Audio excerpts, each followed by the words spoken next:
Welcome बच्चों। हमारा chapter चल रहा है structure of atoms and nuclei. So हमने एटम्स के बारे में जाना, जिसमें रुदरफोर्ड थ्योरी, जे थॉमसन की कुछ अपनी थ्योरी, ठीक है, नील बोर की थ्योरी, ये डाल्टन थ्योरी वगैरह हमने देखा। उसके बदौलत कुछ चीज़ें हमने देखी। इसके चलते हमने energy of electron, radius of electron, ठीक है, उसके बाद में जो एटॉमिक स्पेक्ट्रा होता है, स्पेशली हाइड्रोजन एटम स्पेक्ट्रा के लिए हमने काम किया। उसमें अलग अलग सीरीज़ हमको मिली। जैसे हमारे पास में देखो तो लाइमन सीरीज़ है, बाल्मर सीरीज़ है, पैशन सीरीज़ है, ब्रैकेट सीरीज़ है, फर्न सीरीज़ है, ये हमने देखा। और जिसमें बीच में हमने एक फार्मूला भी देखा, जिसको हमने रेडबर्ग फार्मूला या फिर आप उसको बोर फार्मूला बोल सकते हैं, ठीक है। ये सब चीज़ें देखी। फिर उसके बाद में हमने न्यूक्लियस के संबंध में जो चीज़ें थी, ठीक है, सो एटॉमिक न्यूक्लियस के संबंध में भी हमने कुछ चीज़ें ऑलरेडी देखी है। न्यूक्लियस, ठीक है, न्यूक्लियॉन्स क्या होते हैं, ठीक है, उनके ऊपर न्यूक्लियस यानी प्रोटॉन और न्यूट्रॉन, इनका जो टोटल नंबर होता है उनको क्या कहेंगे हम, एटॉमिक मास नंबर कहेंगे। और उनको कंबाइनली हम न्यूक्लियॉन्स कहते हैं, जो न्यूक्लियस के अंदर रहते हैं, ठीक है, वो हमने देखा। फिर उसके बाद में थोड़ा थोड़ा करते करते आगे जब हम बढ़े, तो अभी आज हम यहाँ पर जो देखने वाले हैं वो हमारे पास में है साइज ऑफ न्यूक्लिया है, ठीक है। क्या है? साइज ऑफ न्यूक्लिया, ठीक। अब सबसे पहले बच्चों यहाँ पे अब थोड़ा ये विचार करो, जैसे कि मान लीजिए कि हमारे कोई एक आधा कमरा है, ठीक है, या फिर एक काम करते हैं, जब हम ऑफलाइन क्लास करते हैं तो ऑफलाइन क्लास में एक आधे हॉल की कैपेसिटी अगर मान लीजिए 50 बच्चों की है, ठीक है, यानी उस हॉल में 50 बच्चे आराम से बैठ सकते हैं, ठीक है।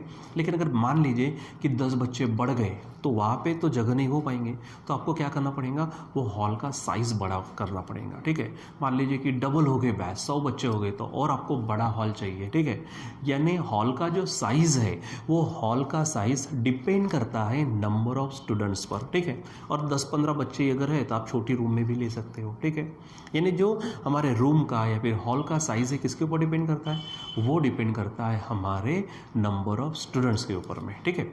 वैसे ही अगर मैं एटम की बात करता हूँ तो एटम का जो साइज़ है, तो एटम में क्या होता है कि न्यूक्लियस होता है, अराउंड उसके इलेक्ट्रॉन घूमते रहते हैं। तो स्पेशली एटम की बात करते हैं, सो जितने ऑर्बिट्स होंगे, ठीक है, ज़्यादा ऑर्बिट होंगे तो एटम का साइज़ भी क्या होगा बच्चों वहाँ पर।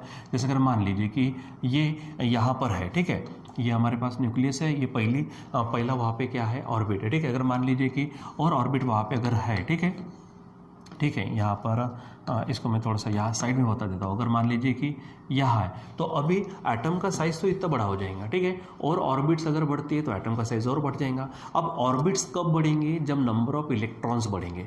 यानी सिंपल है, क्योंकि पहले इसमें आपको मालूम है 2 इलेक्ट्रॉन होते, फिर 8 होते, फिर ऐसे बढ़ते जाते हैं। सो जैसे इलेक्ट्रॉन की संख्या ज़्यादा होंगी, यानी नंबर ऑफ इलेक्ट्रॉन्स ज़्यादा, तो ऑर्बिट्स ज़्यादा होंगे, और ऑर्बिट अगर ज़्यादा होंगे तो वहाँ पर, ठीक है, साइज ऑफ एटम भी क्या होगा, ज़्यादा। यानी सिंपल अगर बात करते हैं, सो एटम का साइज डिपेंड करता है ऑर्बिट्स पे, मतलब नंबर ऑफ इलेक्ट्रॉन्स पे आप बोल सकते हो, ठीक है।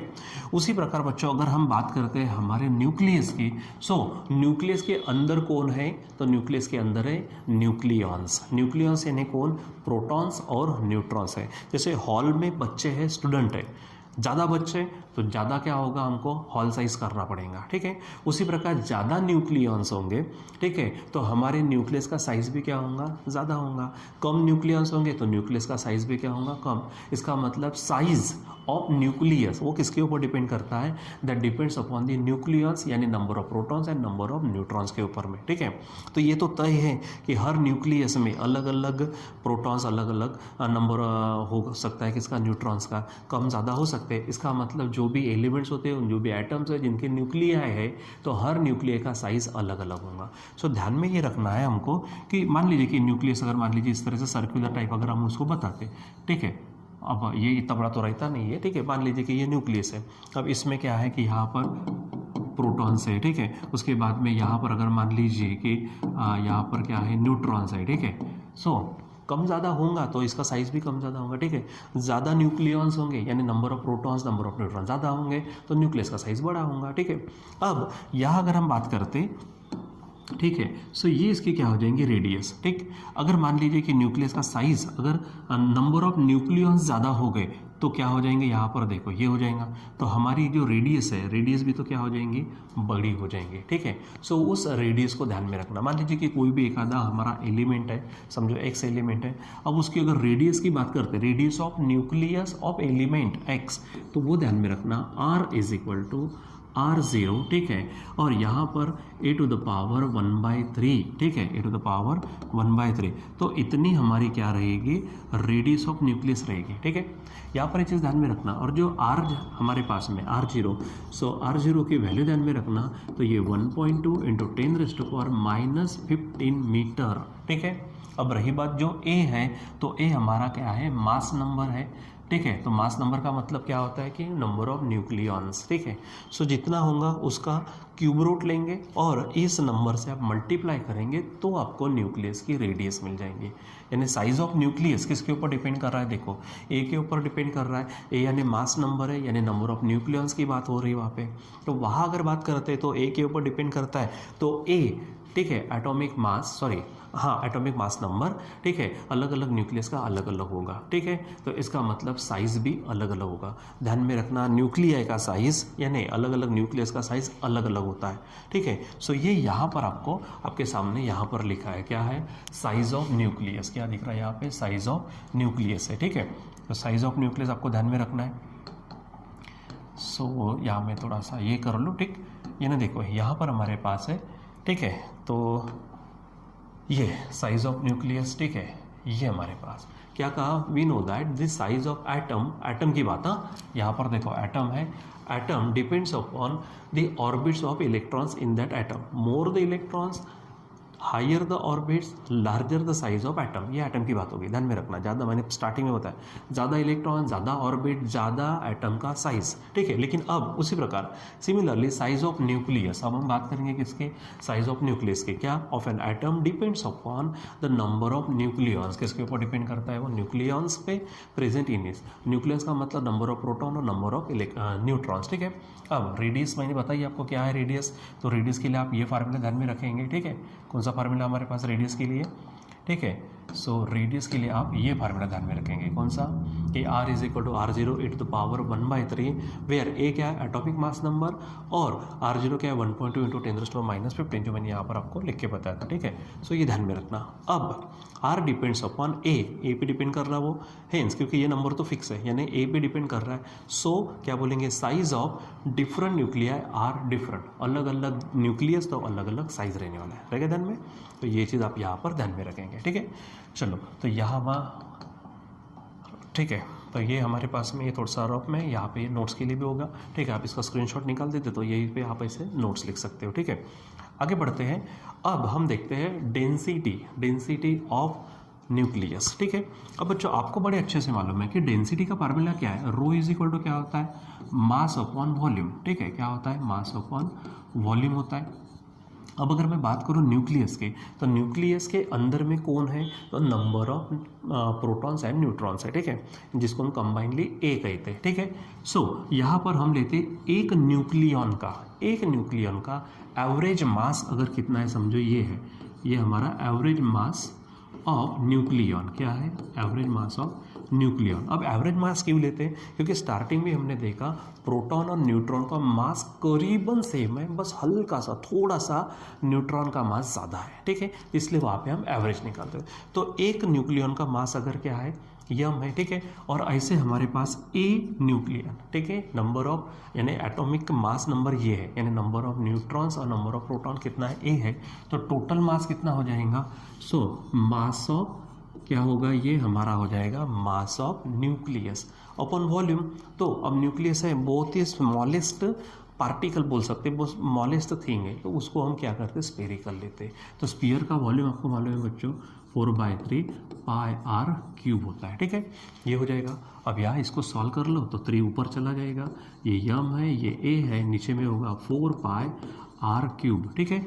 और अब भी थोड़ी देर पहले हमने यहाँ पे देखो r की वैल्यू क्या रखी है, R0 e पावर 1/3, ठीक है। तो यहाँ पर मैं क्या करता हूँ, r की जगह पे वो वैल्यू रख देता हूँ, यानी ये 3ma है अपॉन ये 4π, r की वैल्यू क्या रखेंगे हम, R0 e to the power 1/3 and उसका क्यूब, ठीक है। देखो यहाँ पर, सो अब यहाँ क्या हो जाएगा, ये 3 है, m है, a है, ठीक है, ये 4π, यहाँ पे सबका क्यूब होगा तो R0 का भी क्यूब, और यहाँ पे देखो ये कैंसिल हो जाएगा तो सिंपली a, अब a कैंसिल हो जाएगा, सो रो इज इक्वल टू क्या आएगा, थ्राइस m/4πr0³ ये हमारे पास में क्या हो जाएंगी, डेंसिटी हो जाएगी, ठीक है। It is the density of nucleus, ठीक है। लेकिन एक चीज़ ध्यान में रखो, जैसे मैंने कहा ये मास है हमारे पास में, ये हमारे पास क्या है, एवरेज मास ऑफ न्यूक्लियन जो हमको मालूम रहेगा, ठीक है। यहाँ पर R0 वो वैल्यू भी हमको मालूम है, पाई की वैल्यू मालूम है, इसका मतलब ये सभी के सभी कांस्टेंट है, ठीक है। और इसकी जो भी वैल्यू आएंगी, सो ये R जो है वो ध्यान में रखना 2.3 × 10⁻17 किलोग्राम पर मीटर क्यूब, इतनी डेंसिटी होती है किसकी, हमारे न्यूक्लियस के। दूसरी बात ये कि यम है, पाई है, R0 है, ये सब भी कांस्टेंट है। इसका मतलब डेंसिटी क्या रहने वाली है आपकी, कांस्टेंट फॉर ऑल न्यूक्लियाई, ठीक है। यानी कोई भी न्यूक्लियस रहे, किसी भी एलिमेंट का न्यूक्लियस रहे, उसकी डेंसिटी सेम रहने वाली है, ठीक है। सो ये ध्यान में रखो, ये density mass upon volume formula रखो, डेंसिटी का फार्मूला, ठीक है। ये बन जाएगा 3m/4πr⁵, उसकी वैल्यू और वो कांस्टेंट रहेंगे। ये आपके पास बच्चों यहाँ पर लिखा है, क्या है यहाँ पर, चलो चेक कर लीजिए, ठीक है। So density of nucleus rho है, डेंसिटी ऑफ न्यूक्लियस का formula mass upon volume m में 4/3πr3, m average mass of nucleon है, ए एटॉमिक मास नंबर है, रो की वैल्यू ये 3 ऊपर चला जाएगा, 3m/4πr3, r³ की वैल्यू रखेंगे, सॉल्व करेंगे डायरेक्ट। सो आपको यहाँ पर क्या मिलेगा, ये चीज़ मिलेंगी, ये आपका क्या हो जाएगा, यहाँ पर rho is equal to 3m/4πr3 rho r0³, ठीक है। फिर यम R0 पाई सब कांस्टेंट है, इसलिए density of all nuclei is same, सबकी डेंसिटी सेम रहती है। और वैल्यू रखना ध्यान में 2.3 × 10⁻17 kg पर मीटर क्यूब। देखो बहुत ही भयानक डेंसिटी इसके, 10⁻17, मजाक नहीं है, ठीक है, बहुत ज़्यादा डेंसिटी है, ठीक है। सो ये ध्यान में रखना, ठीक। सो यहाँ पर हमारे पास ये चीज़ है कि इसके नोट्स यहाँ पर ही है, ठीक है, इसको बराबर अच्छे से समझो। चलो अब आगे बढ़ते हैं, और आगे अगर आप देखेंगे तो एक चीज़ मैं आपको यहाँ पे बताने वाला हूँ, ठीक है। अब बच्चों जैसे कि अगर हम बात करते हैं, ठीक है, यहाँ पर थोड़ा सा आगे पहले टॉपिक देख लेते हैं, उसके बाद मैं आपको बताऊँगा, ठीक है। ये मास डिफेक्ट वगैरह हो गया, ठीक है। तो यहाँ पर हमारे पास में एक्चुअली एक चीज़ ली नहीं गई है, मैं वहाँ पर इसको ले लेता हूँ ज़रा सा, ठीक है। बट से कुछ सेकंड में एक मुझे नोट करना पड़ेगा। एक्चुअली यहाँ पर हमारे पास में फोर्सेस को देखना था, ठीक है। या फिर एक काम करेंगे, हम फोर्सेस का जो टॉपिक है नेक्स्ट टाइम में देखेंगे, थोड़ी सी हल्की सी मैं आपको जानकारी दे देता हूँ उसमें, ठीक है। अब अगर न्यूक्लियर फोर्सेस की बात करते हैं ना बच्चों, जब न्यूक्लियर फोर्सेस की बात करते हैं तो न्यूक्लियर फोर्सेस क्या होते हैं, तो न्यूक्लियस के अंदर में जो न्यूक्लियॉन्स है उनको होल्ड करके रखने वाला जो फोर्स है वो हमारा न्यूक्लियर फोर्स है, ठीक है। न्यूक्लियर फोर्स की बात करेंगे हम, ठीक है। वो सबसे स्ट्रॉन्गेस्ट फोर्स है हमारे, यानी इलेक्ट्रोस्टैटिक फोर्स रहेगी, ग्रेविटेशनल फोर्स रहे, इनसे भी स्ट्रांग है, और वेरी शॉर्ट रेंज फोर्स है, ठीक है। तो वो हम इसको क्या करने वाले, नेक्स्ट टॉपिक में उसको हम देखने वाले, ठीक है। सो आज जो हम पढ़े यहाँ पर आप उसको बराबर अच्छे से ध्यान में रखो, क्या क्या चीज़ थी हमारे पास में। सिंपली हमने साइज ऑफ न्यूक्लियाई है, उसके बाद में ध्यान में रखो उसका फार्मूला, ठीक है। और साइज जो होता है अलग अलग होता है, देखो साइज हर किसी का अलग होगा, लेकिन डेंसिटी सेम होगी, ये आपको यहाँ पर समझाया है, ठीक है। सो डेंसिटी आपकी क्या होंगे, एक अलग होंगी, ठीक है। ये आप यहाँ पे ध्यान में रखना, ठीक। डेंसिटी एक समान यानी कांस्टेंट रहेंगे, उसकी वैल्यू वगैरह ये ध्यान में रखना, ठीक। और उसके बाद में हम देखने वाले नेक्स्ट इसमें न्यूक्लियर फोर्सेस।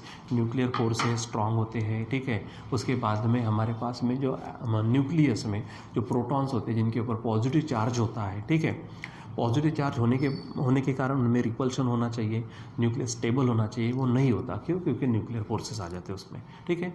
उसके बाद में हम मास डिफेक्ट देखेंगे, मास डिफेक्ट के बाद में बाइंडिंग एनर्जी देखेंगे न्यूक्लियस की, ठीक है। और थोड़ा सा उसको ग्राफिकली हम देखने वाले हैं, और थोड़ा थोड़ा करके हम आगे बढ़ेंगे, ठीक है बच्चों।